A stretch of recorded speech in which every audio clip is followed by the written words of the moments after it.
यह कहानी एक सच्ची घटना पर आधारित है।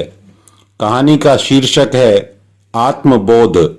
बात कुछ दिनों पुरानी है, जब स्कूल बस की हड़ताल चल रही थी। मेरे मिस्टर अपने व्यवसाय की एक आवश्यक मीटिंग में बिजी थे, इसलिए मेरे 5 साल के बेटे को स्कूल से लाने के लिए मुझे टू व्हीलर पर जाना पड़ा। जब मैं टू व्हीलर से घर की ओर वापस आ रही थी, तब अचानक रास्ते में मेरा बैलेंस बिगड़ा और मैं एवं मेरा बेटा हम दोनों गाड़ी सहित नीचे गिर गए। मेरे शरीर पर कई खरोंच आए, लेकिन प्रभु की कृपा से मेरे बेटे को कहीं खरोंच तक नहीं आई। हमें नीचे गिरा देखकर आसपास के कुछ लोग इकट्ठे हो गए और उन्होंने हमारी मदद करनी चाहिए। तभी मेरी काम वाली बाई राधा ने मुझे दूर से ही देख लिया और वह दौड़ी दौड़ी चली आई। उसने मुझे सहारा देकर खड़ा किया और अपने एक परिचित से मेरी गाड़ी एक दुकान पर खड़ी करवा दी। वह मुझे कंधे का सहारा देकर अपने घर ले गई, जो पास में ही था। जैसे ही हम घर पहुंचे, वैसे ही राधा के दोनों बच्चे दौड़े दौड़े हमारे पास आ गए।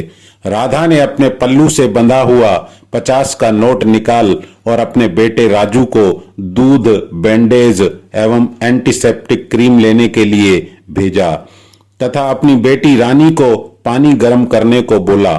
उसने मुझे कुर्सी पर बिठाया तथा मटके का ठंडा जल पिलाया। इतने में पानी गर्म हो गया था। वह मुझे लेकर बाथरूम में गई और वहां पर उसने मेरे सारे जख्मों को गर्म पानी से अच्छी तरह से धोकर साफ किए और बाद में वह उठकर बाहर गई। वहां से वह एक नया टॉवल और एक नया गाउन मेरे लिए लेकर आई।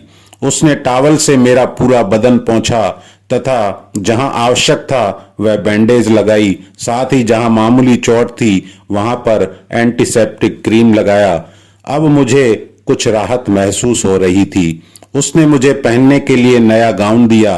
वह बोली, यह गाउन मैंने कुछ दिन पहले ही खरीदा था, लेकिन आज तक नहीं पहना। मैडम, आप यह पहन लीजिए तथा थोड़ी देर आप रेस्ट कर लीजिए। आपके कपड़े बहुत गंदे हो रहे हैं, हम इन्हें धोकर सुखा देंगे, फिर आप अपने कपड़े बदल लेना। मेरे पास कोई चॉइस नहीं थी। मैं गाउन पहनकर बाथरूम से बाहर आ गई। उसने झटपट अलमारी से एक नया चद्दर निकाला और पलंग पर बिछाकर बोली, आप थोड़ी देर यहाँ आराम कीजिए। इतने में बिटिया ने दूध भी गर्म कर दिया था। राधा ने दूध में 2 चम्मच हल्दी मिलाई और मुझे पीने को दिया। बड़े विश्वास से कहा, मैडम आप यह दूध पी लीजिए, आपके सारे जख्म भर जाएंगे। लेकिन अब मेरा ध्यान तन पर था ही नहीं, बल्कि मेरे अपने मन पर था। मैंने मन के सारे जख्म एक एक करके हरे हो गए।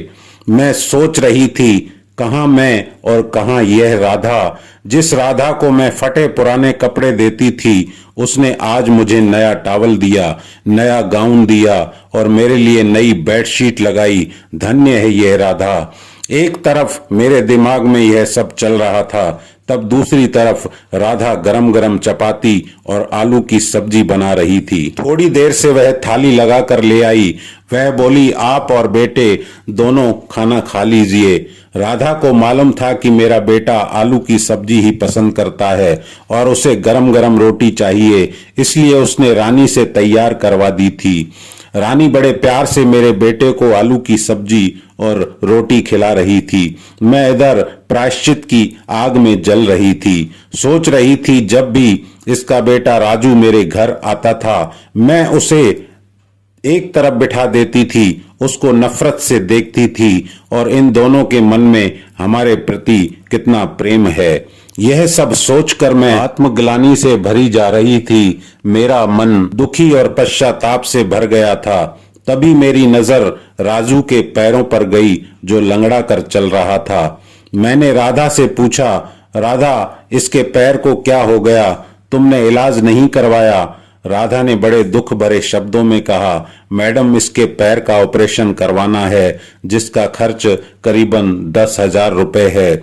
मैंने और राजू के पापा ने रात दिन मेहनत करके 5,000 तो जोड़ लिए हैं, 5,000 की और आवश्यकता है। हमने बहुत कोशिश की लेकिन मिल नहीं सके।